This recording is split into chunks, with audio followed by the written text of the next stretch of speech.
ਅੱਜ ਦੇ ਟਾਈਮ ਦੇ ਵਿੱਚ ਵੀ ਜਿਹੜਾ कि वृक्षां ਨੂੰ ਕੰਨ ला के बांसुरी सुनती है। तो ठाकुर जी वृंदावन वास करते थे, अपने बाल सखाओं से दामा तनसुखा मनसुखा मधुमंगा सबके साथ यहाँ गाय चराने आया करते थे। तो गोचारण के दौरान इस वट वृक्ष के नीचे बैठ के कभी कभी भोजन प्रसादी भी पा लिया करते थे। गाय जब दूर चली जाती थी तो उनको बुलाने के लिए, गोपियों को रिझाने के लिए इस वट वृक्ष के ऊपर बैठ के ठाकुर जी बांसुरी बजाया करते थे। बरगद के पेड़ पे ठाकुर जी ने बैठ के बांसुरी बजाया, जिसकी वजह से इस क्षेत्र का नाम पड़ा वंशीवट। हम और आप सब जो इस वट वृक्ष से आभास कर पाते हैं, उसका कारण यह है कि यहाँ पे एक दिव्य और भव्य कार्यक्रम हुआ था, वो था महारास का। ये महारास स्थल है जिसमें भगवान शिव जी भी उपस्थित थे, आए हुए थे गोपी बन के। जो यूज किए गए इंस्ट्रूमेंट थे, जो वाद्य यंत्र यूज किए गए थे, उपयोग किए गए थे, ढोलक नगाड़े मृदंग डमरू करताल झांझ मंजीरे घुंघरू, यही लोगों के भावनाओं के हिसाब से और ठाकुर जी की कृपा हो जाए तो आज भी इस वट वृक्ष और इसके सभी शाखाओं से 24 घंटा 8 पहर 7 दिन कुछ ना कुछ लोगों को आभास होता है।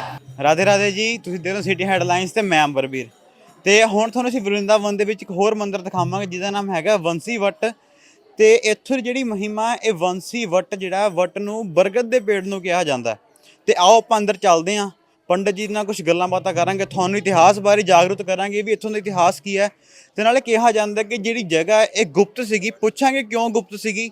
ਤੇ ਜਿਹੜੀ ਇੱਥੇ ਕੀ ਕਾਨਹਾ ਜੀ ਜਿਹੜੇ ਨੇ ਆਪਣੇ, ਉਹ ਇੱਥੇ ਗਊਆਂ ਚਰਾਉਣ ਆਉਂਦੇ ਹੁੰਦੇ ਸੀਗੇ। ਜਦੋਂ ਛੋਟੇ ਹੁੰਦੇ ਸੀ ਉੱਥੇ ਗਊਆਂ ਚਰਾਉਣ ਆਉਂਦੇ ਹੁੰਦੇ ਸੀਗੇ। ਤੇ ਇਸੇ ਚੀਜ਼ ਚੱਲਦੇ ਹੋਏ ਆਪਾਂ ਪੰਡਤ ਜੀ ਨਾਲ ਗੱਲਾਂ ਬਾਤਾਂ ਕਰਾਂਗੇ, ਇੰਟਰਵਿਊ ਕਰਾਂਗੇ। ਤੇ ਆਓ ਆਪਾਂ ਚੱਲਦੇ ਹਾਂ। ਆਓ ਹੁਣ ਆਪਾਂ ਪੰਡਤ ਜੀ ਨਾਲ ਗੱਲਬਾਤ ਕਰਦੇ ਹਾਂ, ਇੱਥੋਂ ਦਾ ਇਤਿਹਾਸ ਪੁੱਛਦੇ ਹਾਂ। ਵਾਂਸੀ ਵਟ ਦਾ ਜਿਹੜਾ ਇਤਿਹਾਸ ਹੈ ਉਹ ਕੀ ਇਤਿਹਾਸ ਹੈ, ਤੇ ਕੀ ਅੱਜ ਦੇ ਟਾਈਮ ਦੇ ਵਿੱਚ ਵੀ ਜਿਹੜਾ ਕਿ ਵ੍ਰਿਕਸ਼ਾਂ ਨੂੰ ਕੰਨ ਲਾ ਕੇ ਬਾਂਸੁਰੀ ਸੁਣਦੀ ਹੈ। ਆਓ ਆਪਾਂ ਚੱਲਦੇ ਹਾਂ, ਨਾਲੇ ਗੱਲਬਾਤ ਕਰਦੇ ਹਾਂ। ਰਾਧੇ ਰਾਧੇ पंडित जी। जय श्री राधे। तो वंशीवट बिहारी लाल की जय। तो पंडित जी हमें बताइए कि जो ये वंशी वट है इसका इतिहास क्या है? सबसे पहले तो ये बताइए। बिल्कुल बिल्कुल। देखिए, आप सबको पता है कि ठाकुर जी का प्रादुर्भाव कंस कारागार में हुआ। बिल्कुल जी। वहाँ से वासुदेव जी लेके गए गोकुल और नंदगांव में ठाकुर जी पले बढ़े। और वहाँ से जब दैत्यों का थोड़ा सा उत्पात मचने लगा, अशांति जब फैलने लगा, तो नंदराज जी राजा होने के नाते चिंता तो होना ही चाहिए। तो नंदराज जी को थोड़ा सा चिंता हुआ और सबको इकट्ठा किए, जिसमें ठाकुर जी का भी सहमति लिया गया, क्योंकि उनकी भगवत्ता को बचपन से पहचाना जाता था, क्योंकि बड़े बड़े दैत्यों का विनाश जो है उनके बचपन में ही हुआ था। तो उनसे भी सलाह और परामर्श लिया गया। कहा गया कि क्या कान्हा, इस जगह को हमें सही में लल्ला, इस जगह को हमें छोड़ देना चाहिए, क्योंकि एक इंसान को अपना मूल निवास स्थान छोड़ने में, क्योंकि वो आसक्त रहता है, काफ़ी आदमी को असमंजस सा लगता है कि एक इंसान अपना मूल निवास स्थान नहीं छोड़ सकता है। तो वहाँ पे ठाकुर जी से परामर्श लिया गया, सलाह लिया गया। तो ठाकुर जी कहते हैं कि बिल्कुल, अगर आप सबको लगता है कि हमें इस स्थान को छोड़ देना चाहिए, तो वहाँ पे उस स्थान को छोड़ेंगे तो फिर जाएंगे तो रहेंगे कहाँ।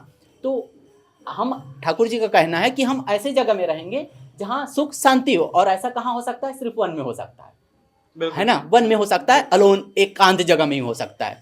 तो वनों में वनों में आपका निधि वन, बेल वन, ताल वन, भद्र वन, और वनों में श्रेष्ठ वृंदावन। वृंदा मीन्स तुलसी।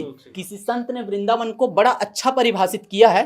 कहते हैं, प्रेम की पिपास देख देख निज प्रेमियों को प्रेम का समुद्र सीमा तोड़ के बहाया है। भावुक रसीले जन निराश न होंगे अब, कामना के पूर्ति हेतु कल तरु लगाया है। चिंतामणि जटित चारों चादर बिछाई जहाँ, भांति प्रतिभांति कुंज कुंज से सजाया है।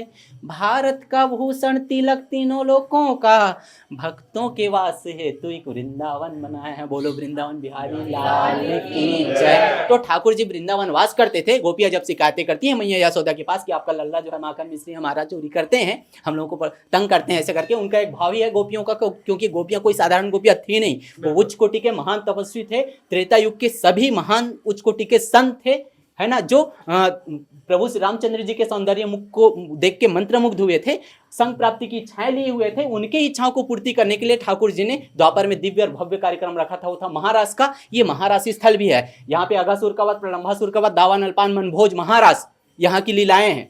ठीक है। तो ठाकुर जी वृंदावन वास करते थे। गोपियाँ जब शिकायतें करती है तो एक दिन मैया जो है लल्ला का हाथ पकड़ के पूछ लेते हैं कि लल्ला तो सच्चे सच्चे बताइए, तो सच में किसी के यहाँ चोरी करते? वो भी माखन मिश्री का हमारे यहाँ भंडार भरा पड़ा है।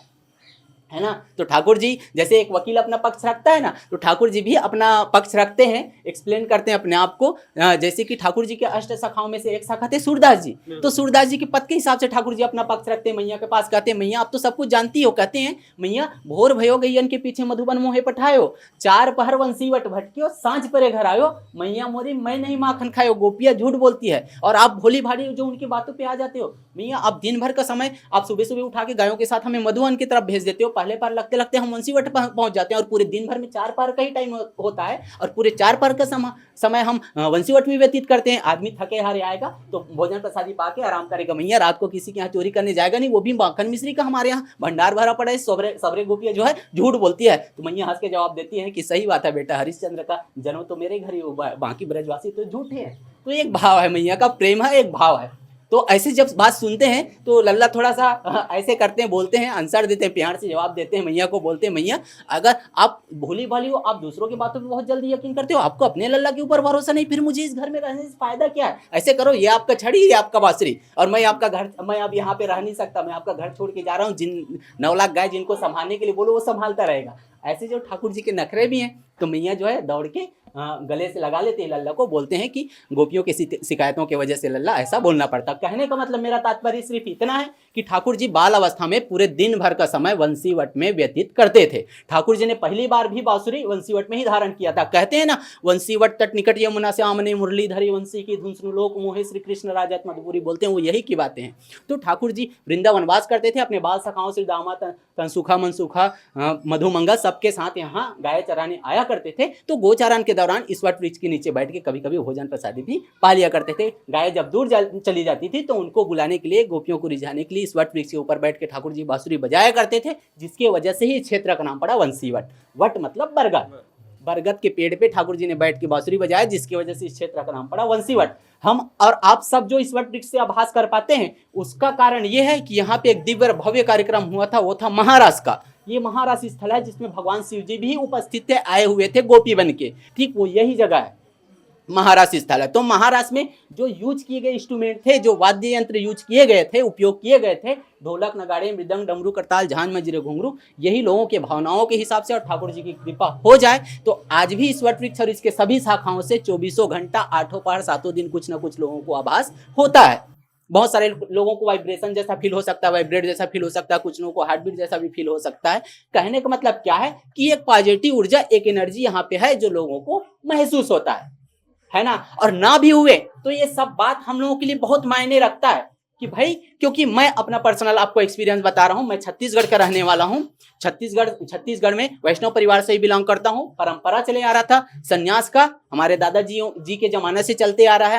हमारे छोटे चाचा जी भी लिए, दादाजी भी लिए, हमारे छोटे दादाजी और हमारे फूफा जी भी लिए। तो ये परंपरा को हमने मम्मी पापा के एक्सपायर के बाद उसको हमने कंटिन्यू रखा है। छत्तीसगढ़ से हम पद यात्रा करके आए वृंदावन में अनिरुद्धाचार्य जी के आश्रम में आए, गौरी गोपाल आश्रम में। एक अशोक नाम का लड़का था जिसने हमें बताया कि वंशीवट का नाम का कोई जगह है वृंदावन में जहां पे बांसुरी का आवाज सुनाई पड़ता है। हम सिर्फ इतना चाहते थे भाई हमें कुछ अनुभव हो ना हो, क्योंकि हमारा हो सकता है भावना गोपियों की तरह ना हो, हमें बांसुरी की आवाज ना सुनाई पड़े या हमें कुछ महसूस ना हो। तो क्या हम हिंदू धर्म वालों के लिए या हम सनातन धर्म के लिए क्या ये बातें मायने नहीं रखता है कि भाई जिस वट वृक्ष पे बैठ के ठाकुर जी आज से 5,500 साल पहले बाल अवस्था में बांसुरी बजाया करते थे, उस वट वृक्ष के इस कलिकाल में साक्षात दर्शन हो पा रहे हैं, ये अपने आप में बहुत बड़ी बातें हैं।